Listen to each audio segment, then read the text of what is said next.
il est de retour dans le football pour notre plus grand plaisir et donc avec la formation de 7. Attention, parce que là il y a Dorian Kadi qui est passé, qui va frapper. Ça passe à côté des cages de Maxime Cassara qui était lui sorti. Avec Silla, avec Boudjema et de nouveau, attention quand même à ce ballon, ça a été récupéré avec Geoffrey Karchi qui va se présenter seul face à Alexis Sauvage, la frappe et l'arrêt du pied de la part du gardien de Laval, Alexis Sauvage. Cette frappe de Geoffrey Karchi, la première situation cette fois-ci en faveur de Bourg-en-Bresse depuis le début de la rencontre. Ça c'est bien fait, ça c'est très bien fait. Et Maxence Carlier aussi c'est très bien fait.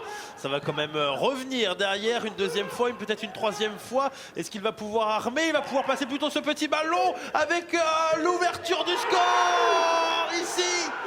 L'ouverture du score, c'est signé du numéro 9, Romain Montiel. Il a très bien joué, l'ancien joueur d'Auxerre. Dans cette rencontre, on rappelle qu'il y a toujours un but à 0. But de Romain Montiel, c'était à la demi-heure de jeu.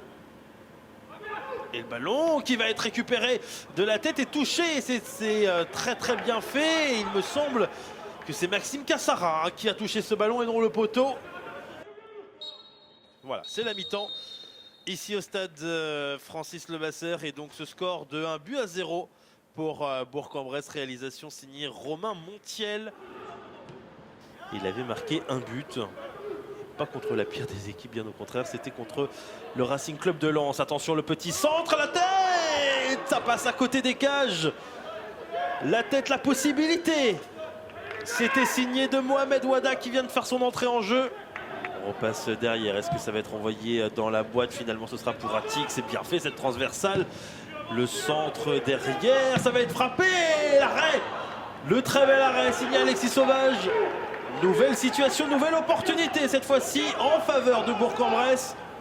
C'est bien fait, en une fois, deux fois, finalement, ça a été touché par Mendy, même si ça va revenir encore de nouveau dans les pieds de Bourg-en-Bresse avec la frappe et l'arrêt, signé Anthony Sauvage. Nouvelle situation. Ce serait bien sûr une très bonne nouvelle au vu de ce déplacement. Pas évident, jamais évident de toute façon. Attention parce qu'il peut y avoir quand même une situation, une possibilité pour le Lavallois. Encore de nouveau un petit peu de gâchis dans la surface. Ça va quand même revenir en deux fois. Et c'est la frappe qui passe à côté des cages.